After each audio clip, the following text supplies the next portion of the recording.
নমস্কার সবাইকে আমার নতুন একটা রেসিপিতে আপনাদের সবাইকে স্বাগত। আপনারা সবাই কিরকম আছেন জানাবেন। আপনাদের সবার আশীর্বাদ ও ভালোবাসায় আমিও মোটামুটি ভালোই আছি। তো দেখতে থাকুন আজকে কিভাবে রেসিপিটা রেডি করছি। আজকে আমি নিয়ে এসেছি কুমড়ো, মানে কুমড়ো শাক যেটাকে বলে, পাতাগুলো সেগুলো ভাজা। তো এখানে খুব ভালো করে কিন্তু গোটা গোটা অবস্থায় পাতাগুলোকে পরিষ্কার করে ধুয়ে বেছে একদম নিতে হবে, যাতে কোনো রকম বালি টালি কিছু না থাকে। তো আমি কিন্তু একদমই তাই করেছি।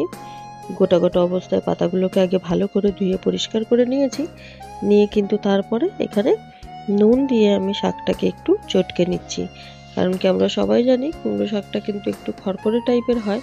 তার জন্য ওটাকে কিন্তু একটু নুন দিয়ে কচলে নিলে মূলো শাকের মতো, তাহলে কিন্তু ওই ধার ধার যে ভাবটা সেটা কিন্তু থাকবে না, আর শাকটাও কিন্তু অনেকটা নরম হয়ে যাবে।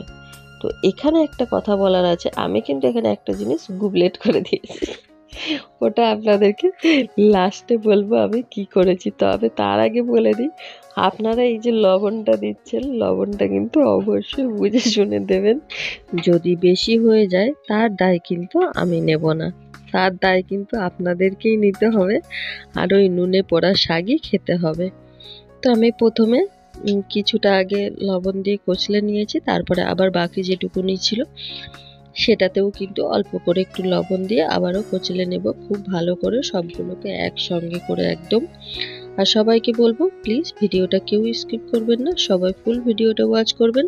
আর যদি আমার ভিডিওগুলো ভালো লাগে তাহলে অবশ্যই লাইক কমেন্ট শেয়ার, চ্যানেলটাকে সাবস্ক্রাইব করে আমার পাশে থাকবেন। আর নতুন পুরনো সকল বন্ধুদের অনেক অনেক অনেক ভালোবাসা আমার পাশে থেকে আমাকে সাপোর্ট করে যাওয়ার জন্য। তো এরকমই সবাই আমার পাশে থাকবেন, আমাকে সাপোর্ট করবেন। শুধু আমার পাশে নয়, সবাই সবার পাশে থাকবেন, সবাই সবাইকে ফুল সাপোর্ট করবেন। কারণ কি আমরা যে জায়গাটাতে আছি এখানে কিন্তু কেউ কাউকে ছাড়া আমরা এগিয়ে যেতে পারবো না, তাই সবাইকেই আমাদের দরকার।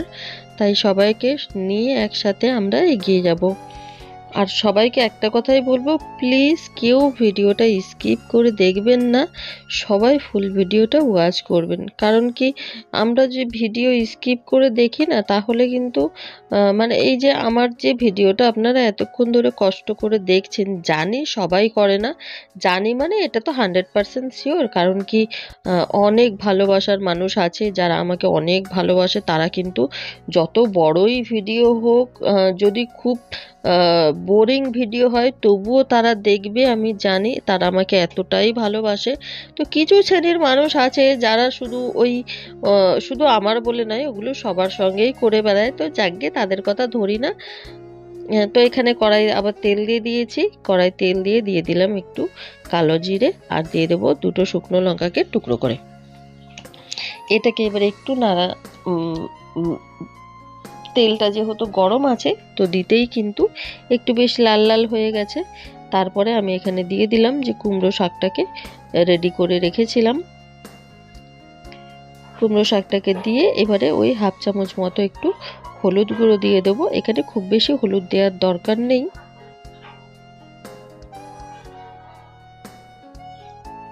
দিয়ে দিলাম হাফ চামচ মতো হলুদ গুঁড়ো। আর এই যে গুবলেটটা আমি এইখানে করে ফেলেছি। সেদিনকে আমার শরীরটা এতটাই খারাপ ছিল, তো ভাবলাম যে শাকটা রান্না করেছি যখন আপনাদের সঙ্গে শেয়ার করি। এতটাই সেদিন শরীরটা খারাপ ছিল, ওই যে আমি নুন দিয়ে মানে হলুদ দিয়েছি, সব রান্নার পরেই তো হলুদ আর নুনটা দেয়া হয়, ব্যাস আমি মনের ভুলে কি করেছি এখানে আবার লবণ দিয়ে দিয়েছি, যার জন্যই আমার শাকটা কিন্তু পুরো নুনে পোড়া হয়ে গেছিলো। মানে অতিরিক্ত হয়নি, কিন্তু তবুও একটু নুনটা বেশি হয়েছিল।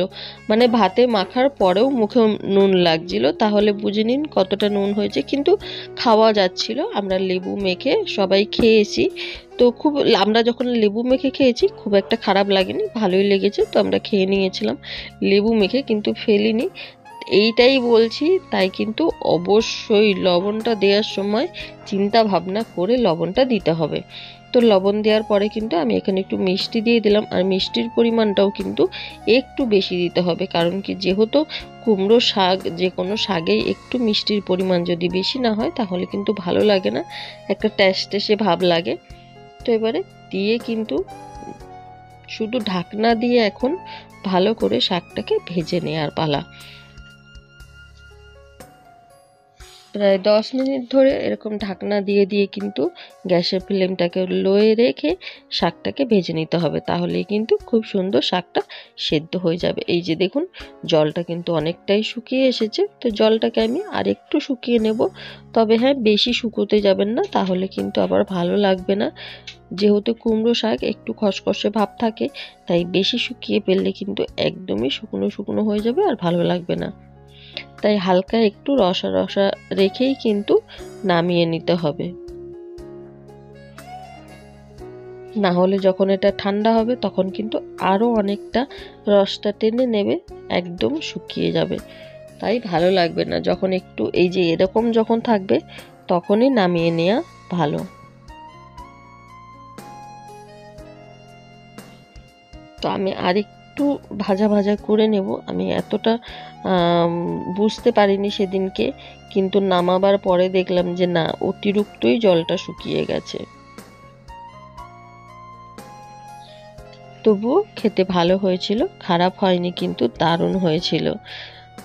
নিরামিষ দিনে এইসব টুকিটাকি দিয়েই কিন্তু সুন্দর খাওয়া হয়ে যায়, তাই আপনারাও কিন্তু অবশ্যই বাড়িতে বানিয়ে নিতে পারেন।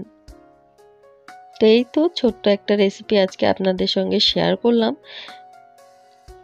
আপনাদের কিরকম লাগলো জানাবেন।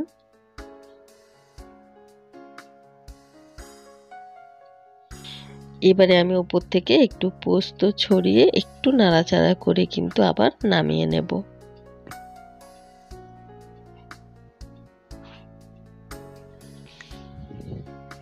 পোস্তটা দিলাম, বেশ একটা সুন্দর গন্ধ ছাড়বে, মুখে পড়লেও কিন্তু বেশ পোস্তর টেস্টটা ভালো লাগে।